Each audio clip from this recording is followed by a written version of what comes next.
ഏറ്റവും ക്ഷമയുള്ള ഒരു മനുഷ്യൻ ഏതാണെന്ന് ചോദിച്ചാൽ അനീഷാണെന്ന് പറയാം. ആ ക്ഷമ നമ്മൾ പലപ്പോഴും കണ്ടിട്ടുണ്ട്. ക്ഷമയുടെ നെല്ലിപ്പലക കടന്നു കഴിഞ്ഞാലുണ്ടല്ലോ വല്ലാത്ത ഭീകരമായിരിക്കും. താണ്ഡവം എന്ന് തന്നെ പറയാം. അവിടുത്തെ ബോട്ടിലുകളും ട്രെയും എല്ലാം ഇതിൽ ഒറ്റയാൻ ഇറങ്ങി എന്നൊക്കെ പറയത്തില്ല, ആ അവസ്ഥയായിരുന്നു അനീഷ്. അവിടുത്തെ മത്സരാർത്ഥികൾ പലരും ഞെട്ടിപ്പോയി. നമ്മളും ഇത് കണ്ടപ്പോൾ ഞെട്ടി, അനീഷിന് ഇത്രമേൽ ദേഷ്യമോ എന്ന്. അതുപോലെ തന്നെയായിരുന്നു ടാസ്കുമായിട്ടുള്ള ബന്ധപ്പെട്ട പ്രശ്നങ്ങൾ തന്നെയാണ് ഇതിന് കാരണം.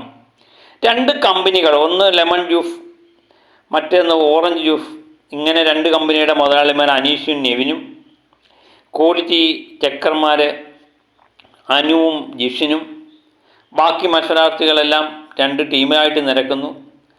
അങ്ങനെ എല്ലാ ബോട്ടിലൊക്കെ 13 ബോട്ടിലെങ്ങാണ്ടും അനീഷിൻ്റെ ടീം നിറച്ചു, 8 ബോട്ടിലെങ്ങാണ്ടവേ നെവിൻ്റെ ടീം നിറച്ചുള്ളൂ. ഇത് പരിശോധിച്ച് നോക്കിയപ്പം അനുവിന് 2 ടീമിലെയും ഒന്നും ഇഷ്ടപ്പെട്ടില്ല എന്നുള്ളതാണ് അനുവിൽ നമുക്ക് കാണാൻ പറ്റിയത്. പക്ഷേ ജിഷിൻ ഒരു കോംപ്രമൈസ് ടോക്കിലൂടെ അവസാനം ജിഷിൻ പറയുന്നത് അനീഷിൻ്റെ ടീമിൽ നിന്ന് 4 നെവിൻ്റെ ടീമിൽ നിന്ന് 5 ബോട്ടിലും നമുക്ക് ഉറപ്പിക്കാമെന്ന് പറയുന്നു. അപ്പോൾ അനീഷ് ചോദ്യം ചെയ്യുന്നുണ്ട്, കാരണം അവർ ആകെപ്പാടെ 8 ബോട്ടിലേ നിറച്ചുള്ളൂ, അതിൽ 5 നിങ്ങൾ എങ്ങനെ എടുത്തു? അതുപോലെ തന്നെ എൻ്റെ ടീം 13 എടുത്തു, അതിൽ 4 നിങ്ങൾ ഏത് അടിസ്ഥാനത്തിൽ എടുക്കുന്നു? നിങ്ങൾ രണ്ടുപേരും ഒരു ധാരണയില്ല. അനീഷ് പറയുന്നതിനൊക്കെ കാരണമുണ്ട്. അങ്ങനെ ക്ഷമയുടെ നെല്ലിപ്പലക കടന്നു കഴിയുമ്പോഴാണ് അനീഷിൻ്റെ ഒരു താണ്ഡവം എന്ന് തന്നെ പറയാം. ഞാൻ നേരത്തെ പറഞ്ഞല്ലോ, ഒറ്റയാൻ ഇറങ്ങിയതുപോലെ അവിടുത്തെ ബോട്ടിലും എല്ലാം തട്ടിത്തെറിപ്പിക്കുന്ന അനീഷിനെ നമുക്ക് കാണാം.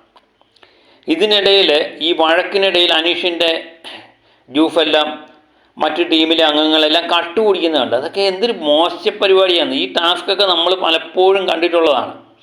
മറ്റു മത്സരാർത്ഥികൾ ഇതിനകത്ത് ഇടപെടേണ്ട കാര്യമില്ല.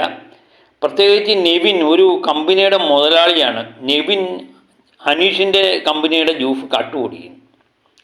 അപ്പം ഇതെല്ലാം കഴിഞ്ഞ് കഴിഞ്ഞപ്പം മിക്കവാറും ഓരോരുത്തരൊക്കെ എടുത്തുകൊണ്ട് പോന്നു.